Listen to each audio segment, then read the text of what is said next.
Simposium 6 akan dipandu oleh moderator yang terhormat Dr. Restu Susanti, spesialis saraf konsultan Magister Biomedik. Saya akan membacakan CV singkat dari moderator. Dr. Restu Susanti, Magister Biomedik Spesialis Saraf Konsultan, meraih gelar Dokter, Magister Biomedik Spesialis Saraf Fakultas Kedokteran Universitas Andalas. Saat ini sedang menjalani program S3 Biomedik dari Fakultas Kedokteran Universitas Andalas. Beliau merupakan staf pengajar bagian neurologi dan ketua program studi neurologi Fakultas Kedokteran Universitas Andalas. Beliau merupakan pengurus ID Cabang Padang dan ketua Poli di Nyeri Kepala Perdosi Cabang Padang. Baiklah, kami persilahkan kepada Dr. Stud. Silakan, Dokter. Terima kasih, Dr. Rauda Putrisari atas waktunya.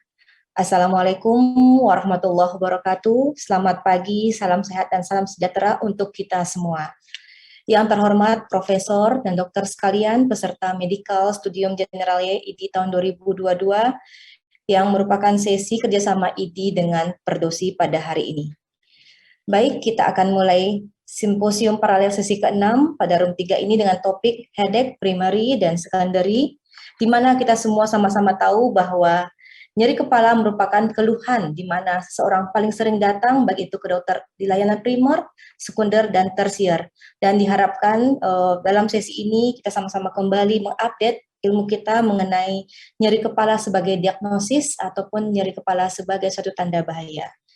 Tadi sudah sampaikan dalam simposium ini ada dua pembicara, yaitu yang pertama Dr. Devi Aryani Sudibyo, spesialis saraf konsultan dengan judul Clinical Practice of Headache in Primary Care Management, dan yang kedua Dr. Elsa Susanti, spesialis saraf konsultan dengan judul Waspada Tumor Otak, Mengenali Tanda dan Gejala Awal. Bapak Ibu yang terhormat bisa menuliskan pertanyaan pada kolom chat di YouTube dan nantinya akan dijawab oleh kedua pembicara. Baik, kita langsung saja mengundang pembicara pertama. Saya akan baca dulu kurikulum vitae dari Dr. Devi Aryani Sudibyo. Beliau lahir di Pontianak 1 Oktober 1982, menyelesaikan pendidikan dokter spesialis neurologi di Fakultas Kedokteran Airlangga, merupakan staf pengajar Departemen Neurologi FK Airlangga, Divisi Nyeri dan Nyeri Kepala, aktif dalam banyak penelitian dan karya ilmiah di bidang nyeri dan nyeri kepala, jadi anggota HIS, IASP, dan IPS, dan saat ini beliau merupakan Ketua Pokdi Nyeri Kepala dari PP Perdosi. Kita langsung saja kepada Dr. Devi, kami persilahkan. Assalamualaikum warahmatullahi wabarakatuh. Terima kasih Dr. Restu, terima kasih seluruh sejawat, terima kasih juga atas kesempatan yang sudah diberikan kepada saya. Izinkan saya share screen terlebih dahulu. Apakah sudah cukup terlihat nih? Baik, sejawat sekalian, pada siang hari ini mudah-mudahan masih tetap bersemangat nih untuk sharing sedikit mengenai clinical practice of headache in primary care management. Maka salah satu topik ini kami angkat karena memang sejawat GP ya, yang saat ini memang sangat sering mendapatkan pasien di clinical primary care sebelum akhirnya mungkin merefer untuk kasus-kasus yang memang memerlukan penanganan lebih lanjut. Baik, sejawat sekalian, kenapa nyeri kepala ini masih merupakan salah satu alasan pasien datang ke kita, periksa ke dokter dalam hal ini ya. Karena ternyata prevalensinya cukup tinggi dan memang di dunia pun nyeri kepala ini dikatakan merupakan salah satu penyebab disabilitas yang menyebabkan pasien banyak tidak masuk ke kantor atau kerja ya. Karena rupa-rupanya painkiller atau analgesik sederhana tidak cukup bisa membuat pasien merasa nyaman. Kalau kita lihat klasifikasi internasional di sini, kita menggunakan International Classification of Headache Disorder, ICHD, maka sebetulnya sejawat sekalian kita bisa lihat ada 3 kelompok nyeri kepala. Ada primary headache, ada secondary headache, dan kelompok yang ketiga, yakni painful cranial neuropathy dan other facial pain. Sebetulnya apa sih masing-masing definisinya sejawat sekalian? Kita lihat di sini. Bahwa nyeri kepala primer atau kita sebut dengan primary headache adalah nyeri kepala yang sering kali kita temukan di populasi, di mana kelainannya diakibatkan karena patomekanisme dari nyeri kepala itu sendiri dan bukan diakibatkan oleh yang lainnya. Contoh dari nyeri kepala primer adalah migraine, tension type headache, nyeri kepala cluster ya. Sedangkan untuk kelompok yang kedua, yakni nyeri kepala sekunder adalah nyeri kepala yang merupakan gejala sekunder akibat gangguan di tempat yang lain. Contoh mungkin sejawat pernah tahu pasien yang datang dengan meningitis itu juga dapat mengalami keluhan nyeri kepala. Bahkan nyeri kepala merupakan salah satu tanda patognomonis dari pasien dengan meningitis. Mungkin juga pasien karena trauma, ya trauma kepala, kemudian dia mengalami nyeri kepala. Berikutnya adalah kelompok yang ketiga, yakni painful cranial neuropathy atau nyeri kepala dan nyeri fasial lainnya adalah nyeri kepala yang diakibatkan oleh gangguan somatosensorik.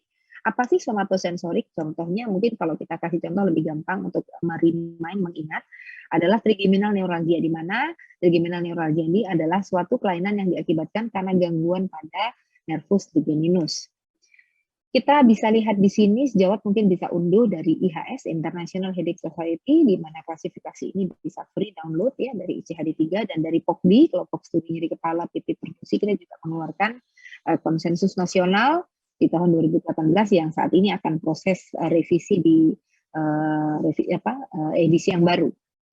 Jawab sekalian, ini adalah klasifikasi dari yang tadi sudah kami jelaskan. Ada primary headache, ada migraine, tension type headache, ada trigeminal autonomic cephalalgia, yang mana cluster headache atau nyeri kepala cluster masuk ke dalam kelompok yang ketiga ini, yakni trigeminal autonomic cephalalgia, dan yang keempat adalah nyeri kepala primer yang lainnya. Jawab sekalian, kita lihat di sini pembagian untuk nyeri kepala sekunder sangat banyak. Ada nyeri kepala karena trauma, nyeri kepala karena kelainan kranial, nyeri kepala karena kelainan non-vaskuler ya, sampai dengan nyeri kepala yang tadi sedikit saya singgung, nyeri kepala karena infeksi ya. Mungkin sejauh juga sering tahu nyeri kepala karena kelainan di kranium, kemudian leher, gigi ya. Mungkin kita sakit gigi juga bisa bikin sakit kepala, mungkin gangguan pada refraksi, pada mata juga bisa bikin sakit kepala. Jadi sebetulnya banyak sekali penyebab dari nyeri kepala sekunder. Kita akan masuk ke kelompok yang ketiga, yakni painful cranial neuropathy atau other facial pain, di mana klasifikasi yang ketiga ini adalah sekali lagi gangguannya pada sistem somatosensorik. Jadi contohnya tadi adalah trigeminal neuralgia atau glossopharyngeal neuralgia masuk ke dalam klasifikasi yang ketiga ini. Baik, sejawat sekalian, kita akan lihat di sini, sejawat mungkin sering mendapatkan pasien dengan nyeri kepala dan kita kadang sulit untuk membedakan kira-kira bagaimana cara dan trik kita untuk bisa melakukan diagnosa banding dengan lebih tepat dan cepat, ya tepat dan cepat. Sejawat sekalian, mari kita gunakan jembatan keledai yang ingin saya sampaikan. Jadi melalui history taking atau anamnesis. Anamnesis bisa sejawat lihat di sini dari Socrates ya, saya beri gambar Socrates ini. Kita lihat yang pertama adalah H. H itu adalah history. Kita bisa gunakan headache diary. Nanti akan saya beri contoh sedikit untuk headache diary. Kemudian site itu adalah lokasinya di mana. Kemudian origin, asalnya, di sebelah mana sakitnya, kemudian karakteristiknya bagaimana, apakah nyeri kepala ini nanti bersifat unilateral, disertai dengan pulsating inequality, pulsating itu berdenyut, ataukah mungkin seperti terikat, ya itu akan berbeda. Kemudian apakah penyebaran ini terjadi, misalnya sakit kepalanya awalnya di kanan, kemudian depan, kemudian sampai dengan ke belakang, ya. Kemudian associated symptoms, gejala yang menyertai, kira-kira apakah ada mual, muntah, atau bahkan mungkin keluhan tambahan yang lain, misal matanya berair ya. Kemudian waktunya, apakah waktunya ini berlangsung lama sampai dengan harian, ataukah justru sangat singkat ya. Kemudian exacerbating and relieving adalah faktor-faktor yang kira-kira dapat menimbulkan keluhan atau mencetuskan dan yang memperingan keluhan pasien. Severity adalah keparahan daripada nyeri kepalanya. Ini kira-kira kita bisa ukur dengan skala nyeri ya. Kemudian dan state of health between attacks. Apa artinya? Di antara serangan sebetulnya apa yang dirasakan oleh pasien? Apakah dia merasakan nyaman, baik-baik saja, ataukah justru di antara serangan dia sama sekali tidak merasakan nyeri? Ya. Jelas sekalian, kita akan masuk ke pembahasan pertama, yakni mengenai tension type headache. Ya. Secara clue, memang tension type headache ini paling banyak ditemui pada usia-usia produktif. Kriteria diagnosis dari suatu tension type headache, saya yakin sejawat juga sudah sering mendapatkan kasus ini, di mana nyeri kepala yang dialami oleh pasien ini dengan durasi 30 menit sampai dengan 7 hari bila tidak ditangani. Dan khas sekali sejawat sekalian, kita bisa lihat yang saya beri highlight, bahwa nyeri kepala tension ini terjadi bilateral. Kemudian biasanya kualitasnya itu adalah pressing or tightening, jadi serasa seperti terikat. Ya. Kemudian intensitasnya itu mild to moderate, jadi nggak pernah tension itu dia moderate intensitinya sampai severe, itu jarang sekali. Kemudian nyeri yang terjadi pada pasien dengan tension type headache ini tidak diperberat oleh aktivitas rutin. Jadi biasanya ketika sejawat bertanya pada pasien, Bu, sakit kepalanya gimana? Iya dok, terasa berat sudah lama sekali. Sakit kepalanya terjadi. Kalau aktivitas biasa harian masih bisa Bu, masak, kemudian mungkin mengurus kegiatan rumah tangga. Pasien akan menjawab, bisa dok, berarti artinya nyeri kepala ini tidak diperberat oleh aktivitas fisik yang rutin dan tidak terkait dengan nausea, kemudian tapi kadang fotofobia atau fonofobia masih ada. Sejauh sekalian kita lihat di sini klasifikasi daripada tension type headache, secara garis besar yang paling mudah adalah 2 kelompok saja. Yang pertama adalah episodic tension type headache dan yang kedua adalah chronic. Tentunya, untuk kasus kronik, kejadian nyeri kepala ini di atas 3 bulan. Ya. Sedangkan untuk episodik kita bagi kembali sejauh sekalian ada infrequent dan frequent. Ya. Sejauh sekalian, kalau kita menilik atau melihat kembali apa kira-kira etiologi dari tension type headache, ternyata sangat banyak sekali. Jadi yang paling sering adalah teori dari adanya suatu pericranial tenderness, kemudian teori vaskuler, teori humoral, bahkan juga postur tubuh yang salah sehingga akan menimbulkan strain dan sprain daripada ligamen, dan juga teori dari imbalance serotonin seperti pasien yang mengalami migraine. Ini adalah gambaran dari pasien dengan tension type headache. Kita lihat di sini, kalau kita lihat yang episodik dan kronik dari headache diary, ini cara mengisi headache diary ya, sejauh sekalian. Kalau kronik dia dalam sebulan tuh lebih dari 15 hari, jadi nyeri terus kepalanya. Kemudian dalam waktu 3 bulan berturut-turut, sedangkan kalau episodik tidak ya. Sejauh sekalian kita akan masuk ke dalam pembahasan kita yang kedua, yaitu nyeri kepala yang diakibatkan oleh migraine. Migraine prevalensinya juga tidak kalah dengan tension, ya, di mana migraine ini kalau di luar negeri merupakan salah satu disabilitas rawat jalan yang tersering, sehingga pasien itu seringkali tidak masuk kantor, tidak masuk kerja, ya. Sama memang dia di usia produktif yang paling sering. Kita lihat sejauh sekalian, kriteria diagnosis daripada migraine adalah nyeri kepalanya agak beda. Kalau tadi kita lihat tension, nyeri kepalanya berlangsung selama 30 menit sampai dengan 7 hari, sedangkan untuk migraine ini bisa berlangsung 4 sampai dengan 72 jam dengan karakteristik khas, yakni terjadinya unilateral, kemudian pulsating inequality, kemudian dia intensitasnya lebih sedang dan berat. Jadi kalau migraine ini bisa sampai berat, kemudian dia dicetuskan oleh aktivitas fisik yang rutin, kemudian terkait dengan nausea, vomiting, fotofobia, dan fonofobia.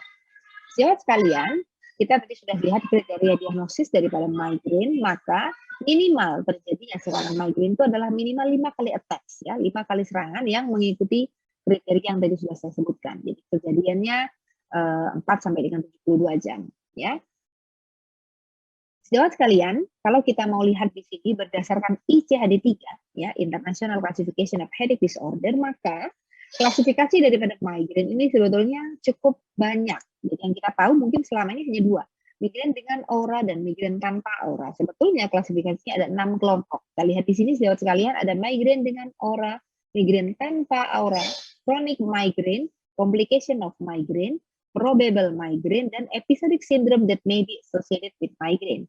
Sejauh sekalian, bahwasannya migrain ini yang kita tahu kan memang penyebabnya adalah vasodilatasi, ya. Tapi bagaimana vasodilatasi itu bisa terjadi sejauh sekalian? Karena adanya beberapa neurotransmitter di otak, ya, yang dapat menyebabkan terjadinya imbalance dari serotonin, kemudian terjadinya CGRP, ya, kemudian akhirnya menyebabkan vasodilatasi dan menyebabkan iritasi pada trigeminal nerve.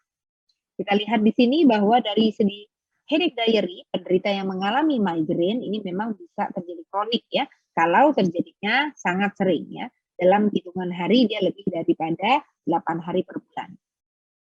Kita lihat di sini sejawat sekalian.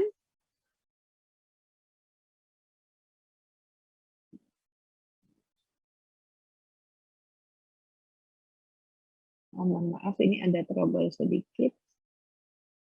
Saya izin stop share dulu nih sebentar.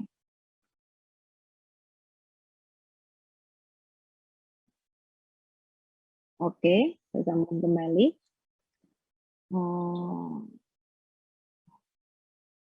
Ini adalah fase sejauh sekalian daripada migraine. Sejauh bisa lihat di sini.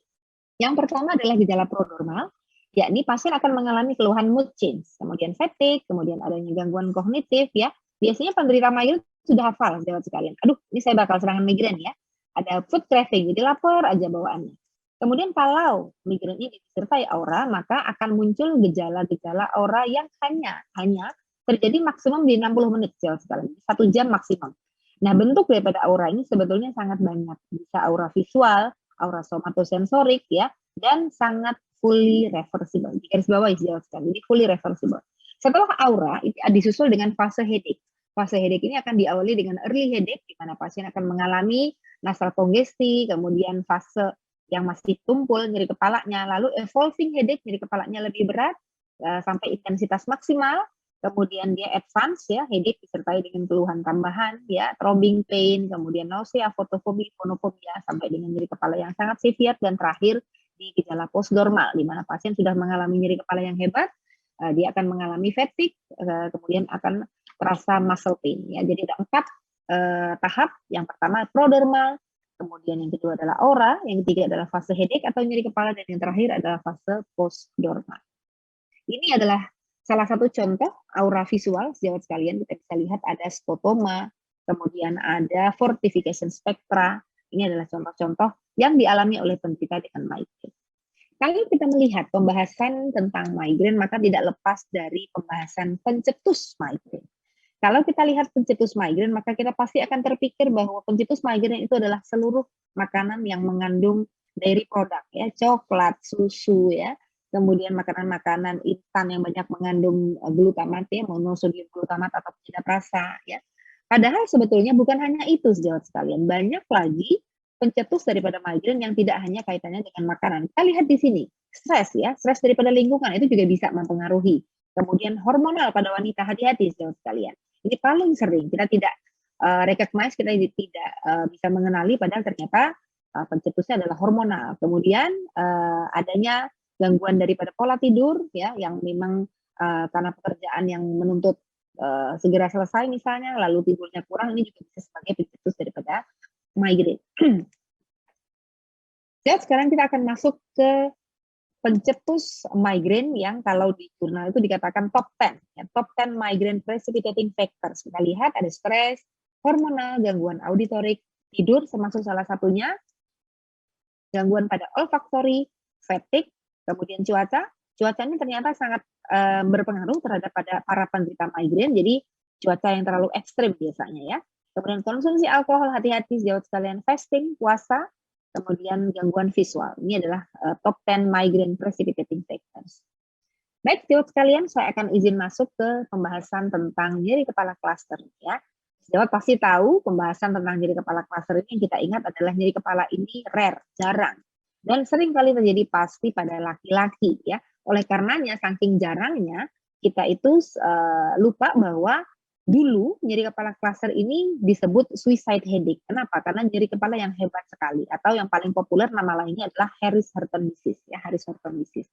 Jadi kepala cluster ini terbagi menjadi 2 kelompok, sejawat sekalian, ada yang kronik, ada yang episodik. Tentunya perbedaannya adalah fase remisinya, ya. Kita lihat di sini bahwa nyeri kepala cluster terjadi dalam waktu 15 sampai dengan 180 menit, di mana terjadinya biasanya sampai dengan 8 kali per hari, tapi bisa juga 2 hari sekali, ya. Nyerinya biasanya sangat berat, ya. Kita lihat di sini, ini adalah gambaran daripada nyeri kepala cluster. Nah, biasanya pasien yang mengalami nyeri kepala cluster ini dia akan mengalami ipsilateral conjunctival injection, kalau kita gambar seperti ini, ya, disertai dengan rhinore, nasal congesting, kemudian facial sweating, ada miosis, ptosis. Jadi gejala otonom pada cluster sangat banyak.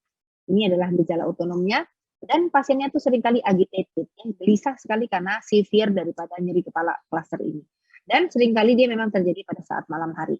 Khasnya dari nyeri kepala cluster ini, kalau kita lihat gambar di sini apa sejawat sekalian, yakni periorbital pain. Jadi nyerinya adalah periorbita, terjadi pada malam hari, dan sering pada laki-laki, sehingga menyebabkan terjadinya agitasi.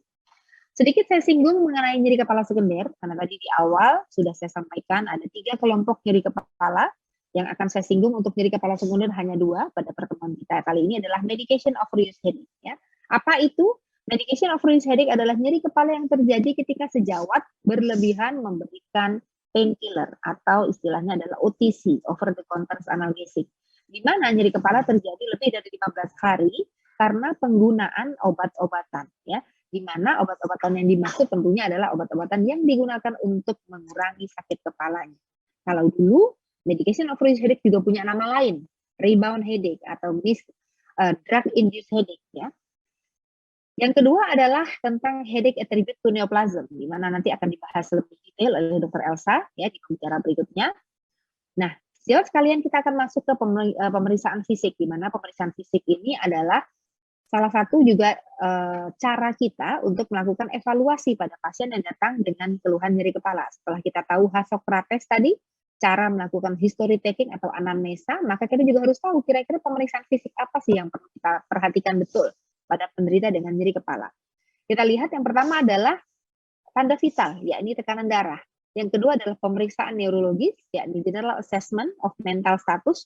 Tentunya sejawat akan berhati-hati kalau mendapati pasien dengan riwayat nyeri kepala tapi disertai penurunan kesadaran. Tentunya tidak akan berpikir bahwa ini adalah tension atau migrain bahkan, ya kan? Kemudian mungkin pada pemeriksaan funduscopy sananya kita menemukan adanya tanda-tanda edema papil atau papil edema. Maka hati-hati, ini merupakan tanda-tanda dari peningkatan tekanan intrakranial. Kemudian kita juga harus lihat apakah ada kelemahan pada ekstremitas, ya, apakah ada gangguan pada pemeriksaan refleks, kemudian pemeriksaan leher, mungkinkah ada gangguan pada range of motion, ya, adakah gangguan pada rahang, ini yang kadang-kadang suka lupa ya, temporomandibular joint examination, jadi evaluasilah gangguan-gangguan pada rahang, ya. Ini adalah cara kita mengukur pain intensity, sebetulnya banyak sekali cara, ya, ini adalah cara kuantitatif yang kita bisa kerjakan dengan visual analog scale, VAS, ya, atau menggunakan numeric pain rating scale, NPRS, atau menggunakan Wong-Baker Face Scale, ya, dengan melihat ekspresi wajah. Sedangkan untuk pengukuran intensitas nyeri yang lebih kompleks, seperti misalnya pain detect atau yang lain, ya, ini cukup sulit. Mungkin yang mudah kita kerjakan di lapangan untuk teman-teman sejawat dari GP yang di fase ke-1 mungkin lebih gampang dengan pain intensity, bisa dengan VAS ataupun numeric pain rating scale. Ini adalah pemeriksaan neurologis. Kita lihat untuk penderita dengan trigeminal neuralgia, misalnya sejawat bisa lakukan pemeriksaan saraf 5 atau mungkin SAH, subarachnoid hemorrhage, ya, pemeriksaan meningeal sign atau tanda rangsang meningeal. Masih ingat ya di gambarnya kaku kuduk, ya. Kemudian kalau kita melihat adanya papil edema tadi, mungkin apakah ini suatu neoplasma atau yang lainnya. Ini sejawat sekalian adalah contoh dari headache diary, ya, contoh dari headache diary. Kita bisa lihat di sini kita isi nama pasien, jenis kelamin, alamat, kemudian nyeri kepalanya terjadi kapan. Kita minta pasien untuk memberikan checklist, ya. Apa dampak nyeri kepala yang terjadi, gejala penyeratannya apa. Di sini sudah tinggal nyentang saja. Apakah ada mual, muntah, kemudian apakah pada saat itu kurang tidur, pencetusnya, apa kira-kira stres, mungkin habis makan sesuatu itu dia muncul sakit kepalanya. Kita catat satu persatu. Kita catat satu persatu, ya. Kemudian kita lihat jawab sekalian di sini. Nah, lokasi nyerinya di sebelah mana itu juga kita minta untuk pasien menuliskan, ya. Dan terapi apa yang dapat mengurangi rasa nyeri itu juga untuk kita pasien untuk menuliskan. Jadi headache diary ini sangat penting untuk kita bisa lihat kira-kira dalam 1 bulan ini berapa kali sih muncul sakit kepalanya, dan setelah sejawat berikan obat kira-kira membaik atau tidak dengan obat yang sejawat berikan, ya. Baik sejawat sekalian, perhatikan betul bahwa pemeriksaan neuroimaging, kemudian pemeriksaan sinus EEG, ya, ini tidak direkomendasikan sebagai pemeriksaan rutin pada pasien dengan nyeri kepala.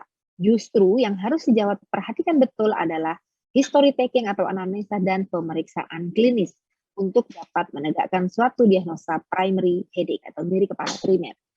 Kita lihat di sini sejawat sekalian, kita akan masuk ke pembahasan mengenai headache management. Kita lihat adakah red flag, ya, kemudian pemeriksaan fisik, pemeriksaan tambahan, kemudian diagnosis apakah disease primary atau disease secondary, dan akhirnya akan ke treatment. Slide berikutnya ini akan lebih banyak membahas tentang treatment. Kita akan lihat beberapa guideline, tidak semua saya masukkan di sini sejawat sekalian. Ada guideline berdasarkan Canadian guideline untuk sejawat, ya. Ini gampang dan enak banget dibaca, memang sudah agak lama, tapi saya lihat masih cukup bisa kita gunakan untuk teman-teman GP, ya, karena memang tujuannya adalah untuk primary care management, ya. Kemudian juga ada emergency management of headache. Kita lihat di sini, sejawat sekalian, kita akan bahas mengenai treatment. Kalau tadi kita sudah tahu bagaimana mendiagnosa tension, maka kita akan lihat bagaimana bisa melakukan tata laksana pada pasien tension. Tentunya jangan pernah lupakan tata laksana non-farmakologis, ya, non-farmakologis. Ini kita ambil dari IHS, bahwa sleep hygiene and regular practice of stress relief, relaxation technique, ya. Kemudian massage, kalau memang ternyata karena banyak pikiran stres, mau massage dong, mau pijit, boleh, boleh. Hidrasi jangan lupa, minum air putih harus cukup, ya. Lalu kita masuk ke tata laksana farmakologis nanti yang akan kita bahas. Kita bisa berikan simple analgesik, misalnya paracetamol, kemudian bisa juga kita berikan NSAID, tapi hati-hati. Dalam hal pemberian NSAID atau non-steroid antiinflamasi tidak boleh lebih dari 10 hari per bulan. Kita lihat di sini sejawat sekalian, pilihan-pilihan terapi pada tension type headache ya. Untuk terapi akut itu artinya terapi segera yang sejawat bisa berikan. Sejawat boleh pilih OTC, silahkan. Misalnya mau beri ibuprofen, silahkan. Mau berikan acetaminophen, boleh ya. Sedangkan untuk terapi yang kedua ini terapi profilaksis. Terapi profilaksis adalah terapi yang sejawat pertimbangkan untuk diberikan pada penderita dengan tension type headache yang kronik. Maka pilihan jatuh pada kelompok tricyclic antidepresan. Apa itu? Amitriptyline. Ini masuk ke dalam first line ya. Dengan dosis 10 bisa kita titrasi bertahap ya, 10 mg per hari. Hati-hati, amitriptyline ini punya efek samping sedasi ngantuk berat. Jadi sebaiknya mulailah dari dosis kecil ya.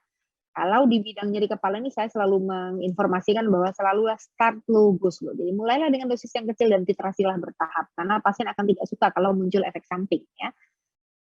Baik, kita lihat sekarang kita akan masuk ke dalam tata laksana migrain. Tetap sama, selalu perhatikan tata laksana non farmakologis. Kadang mindset kita sejawat sekalian sebagai seorang dokter itu adalah pasien datang ke kita berarti dia butuh obat, ya kan? Padahal sebetulnya ketika sejawat gali lebih lanjut, mungkin tata laksana non farmakologis ini kita justru belum approach. Kita bisa lakukan edukasi pada pasien. Contohnya adalah penderita migrain. Maka jangan dilupakan bahwa segera evaluasi tata laksana non farmakologis dengan cara, contohnya taking regular, makannya teratur nggak, ya kan? Atau olahraga nggak, exercise nggak? Kemudian lakukan regular sleep cycle. Ternyata sleep cycle yang tidak beraturan ya, besok melekkan, besok lagi enggak ya, itu juga akan berpengaruh dan bisa menjadi salah satu pencetus daripada migrain. Kemudian meditasi, yoga, good hydration, ya ini juga bagus. Nah, kita akan bagi menjadi dua kelompok, sejawat sekalian, ada tata laksana akut, ada tata laksana preventif atau profilaksis. Artinya, tata laksana akut itu adalah relief migraine attack, sedangkan tata laksana profilaksis adalah mengurangi frekuensi, durasi, dan intensitas dari serangan. Ini adalah pilihan-pilihannya, terapi akut bisa sejawat pilih, dari NSAID, ibuprofen, diclofenac misalnya ya, atau yang second line seperti kelompok ergot alkaloid ya, atau dihidroergotamin, kemudian juga sebagai second line yakni serotonin reseptor agonis atau triptan, oral triptan ya. Kemudian hati-hati, sejawat harus perhatikan betul, ini selalu saya pesan, bahwa pemberian kelompok triptan atau pemberian kelompok ergot, perhatikan betul komorbid kardiovaskuler karena kedua obat ini bersifat vasokonstriktor yang tidak spesifik. Jadi maksud kita baik hati untuk mengurangi sakit kepalanya, lalu nanti muncul serangan lain, ya, serangan jantung misalnya. Jadi kalau pasien punya hipertensi, sebaiknya hindari kelompok ergot maupun kelompok triptan. Ya. Kemudian fourth line adalah lini keempat adalah fixed dose combination. Jadi boleh kita memberikan kombinasi analgetik ya. Dan jangan lupa berikan terapi simptomatik kalau ada mual muntah silakan, sejawat boleh berikan dopamin antagonis, misalnya domperidone atau yang lainnya. Ya. Sedangkan untuk kelompok preventive migraine treatment guidelines, sejawat bisa berikan kelompok yang level A adalah propanolol misalnya, kelompok beta adrenergic blockers, kemudian kelompok anti-epileptik, topiramat, valproat, kemudian sampai dengan botox. Jadi botox itu juga bisa merupakan salah satu treatment dari migraine. Kelompok calcium channel blocker, kemudian ACE inhibitor, antidepresan, dan CGRP monoclonal antibody. Sejawat sekalian, untuk kelompok-kelompok beta blocker, pesan saya juga tetap sama, hati-hati. Kalau pasien sejawat punya migrain tapi dia punya asma bronhiale, maka hindarilah kelompok beta blocker. Jadi sebagai seorang dokter itu memang art ya, tapi betul-betul kita juga harus tidak boleh ambil resiko kalau misalnya do no harm prinsipnya ya. Jadi kalau memang dirasa kita ragu-ragu atau pasiennya punya asma, jangan berikan kelompok yang justru membahayakan pasien. Ya. Baik, sejawat sekalian kita akan masuk ke dalam pembahasan medication for cluster headache. Semua sudah tahu ya bahwa kita bisa memberikan oksigenasi pada pasien dengan cluster headache dan pemberian obat-obatan spesifik seperti migraine, yakni kelompok triptan. Dengan kelompok profilaksis adalah kelompok verapamil. Namun untuk sejawat dokter umum ya untuk tata laksana cluster ini biasanya dia cukup dengan pemberian tata laksana abortif saja. Untuk profilaksis silakan untuk refer ke kami ya, ke neurolog. Sedikit saya singgung mengenai kelompok yang ketiga, yakni painful cranial neuropathy. Salah satunya adalah trigeminal neuralgia. Tentu semua sudah tahu gangguannya adalah pada saraf trigeminus, tidak perlu saya singgung lagi. Dan dia khasnya adalah nyerinya itu memang betul-betul paroxysmal, ya, electric shock like, shooting, stabbing, sharp in quality. Ini sangat tajam sifat nyerinya karena dia termasuk kelompok nyeri neuropatik. Dan yang saya highlight adalah how to manage this patient. Ya. Bagaimana sejawat bisa memberikan treatment. Karena kunci dari trigeminal neuralgia adalah memang drug of choice yang level evidence-nya A adalah kelompok carbamazepin. Bisa berikan dengan dosis 200 sampai dengan 1.200 dan turunannya adalah oxcarbazepin ya. Memang hati-hati, adanya alergi bisa terjadi, jadi sejawat harus bertanya. Sedangkan tindakan yang lebih khusus kita bisa lakukan tindakan intervensi, pain intervensi bisa, kemudian dengan operasi macrovascular decompression juga bisa ya. Sedikit saya singgung tentang giant cell arthritis. Kenapa? Karena ini merupakan tanda bendera merah atau red flag pada penderita dengan nyeri kepala ya. Di mana nyeri kepala ini terjadi pada pasien dengan usia tua, di mana kita akan menemukan ini, saya beri garis bawah, yakni scalp tenderness ya. Jadi begitu dipegang sakit sekali karena dia tidak respon dengan pemberian OTC sekalian. Tidak bisa respon dengan obat-obat acetaminophen yang saya berikan, tapi dia akan berespon sekali dengan pemberian steroid. Baik, saya akan masuk ke pembahasan tentang red flag pada secondary headache yang nanti mungkin akan dibahas dengan lebih detail oleh Dr. Elsa. Hati-hati apabila sejawat menemukan pasien dengan nyeri kepala disertai gangguan sistemik, gangguan riwayat neoplasma, gangguan defisit neurologis, kemudian kejadiannya mendadak ya, usianya tua, adanya perubahan pola, kemudian positional headache, kemudian dipresipitasi oleh batuk, bersin, mengejan, kemudian adanya papil edema, kemudian hati-hati kalau riwayat trauma, hati-hati juga kalau pasiennya gangguan imunokompromis atau HIV, kemudian berlebihan menggunakan painkiller ya. Ini merupakan red flag bahwa pasien ini mungkin mengalami nyeri kepala yang bukan primary headache tapi secondary headache dan harus dievaluasi dengan lebih lanjut. Kita singkat menjadi SNOOP-10 ya. Ini rinciannya tadi sudah saya jelaskan. Nah, kita lihat bahwa hati-hati kalau sejawat mendapatkan pasien dengan red flag atau tanda bendera merah. Kenapa?